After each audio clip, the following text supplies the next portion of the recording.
In this episode, Elias Mercer draws upon the files of Resident Evil 5, the remake files of Resident Evil 4, the documents of Resident Evil Village, supplemented by in-game background materials, and the so-called decomposition manuscript, to present an in-depth account of the first chapter of the Chronicle, a story of parasites, the Salazar family, the Travis lineage, and Miranda.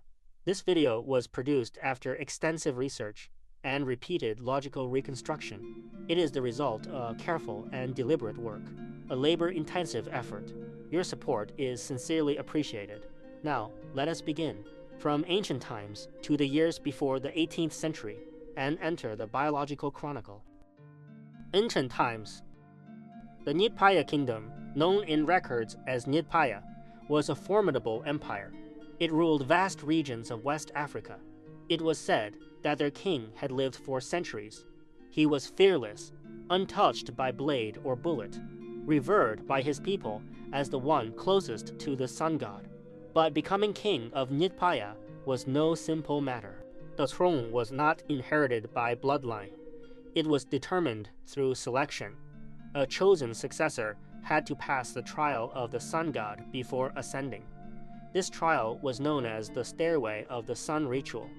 At the core of the empire's underground complex, there stood a sacred garden. Within it grew the holy sun stairway flower of Nipaya, a flower containing potent toxins. Yet if one could endure its poison, they would gain extraordinary longevity and immense strength. The people believed only those acknowledged by the divine could survive after consuming the flower. To become king, one had to eat it. The rulers empowered by this mysterious substance were nearly invincible, and Nipaya's dominance over West Africa endured for millennia.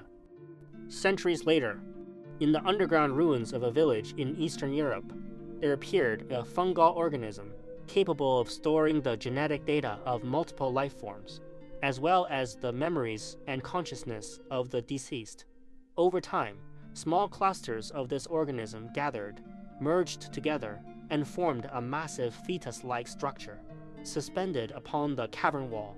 Through this fusion, the biological consciousness stored within each fragment was consolidated into a single entity, forming a network of awareness, like a server in a survival game, gradually constructing an intricate mental world within itself.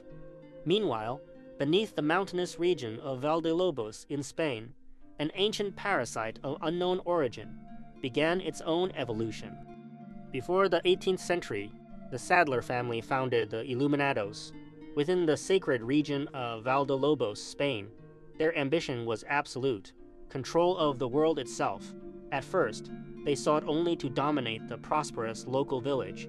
Each year, during harvest festivals, members of the cult would preach among the villagers. Yet the people lived well and paid little attention until one cult leader, by chance, discovered a parasite that had emerged from the depths of the earth, Las Plagas.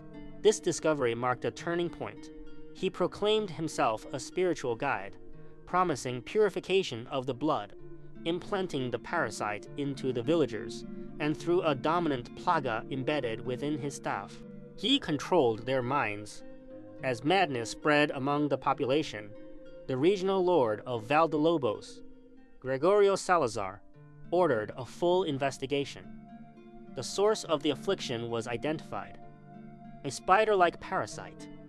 Gregorio immediately led his armored forces, eradicating the mutated hosts and purging the castle, as well as the surrounding lands.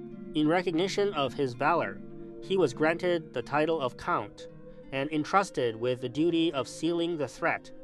The demon-slaying blade was passed down through generations. The direct confrontation between the Salazar family and the Illuminados occurred during the rule of the second sealing count, Leopolito Salazar. Under the influence of a dominant plaga, countless mature parasites surged from beneath the castle, attacking animals across the surface. The outbreak was larger than before. More hosts, greater numbers, at enormous cost. The Salazars purged the infestation, filled the sinkholes, and drove the Sadler family to a nearby island.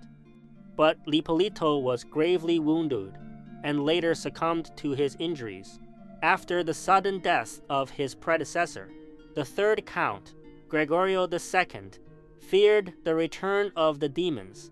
His anxiety turned into obsession. He reinforced the seal upon the parasites, expanded the castle, constructed excessive fortifications and intricate mechanical defenses, believing the parasites emerge from beneath the earth and that water symbolized purity. He built vast waterways beneath the castle to contain any future outbreak. The design was ingenious, reducting river water underground, depriving both intake and drainage, including reservoirs to combat drought. For its era, it was a marvel of engineering.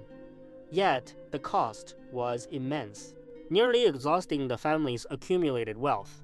Only when the fourth Count, and later Serrano, assumed leadership was the family's glory gradually restored. Still, it must be acknowledged, the previous Count had been farsighted. His reconstruction of the castle shielded the family from parasite resurgence for centuries. Deprived of subterranean swarms, the Illuminados were confined to their island, left to experiment with what few samples remained, unable to act openly. And that brings this episode to a close. From ancient times to the years before the 18th century, we have followed the early foundations of the Resident Evil timeline. If there are any details I may have missed, I genuinely welcome your thoughts.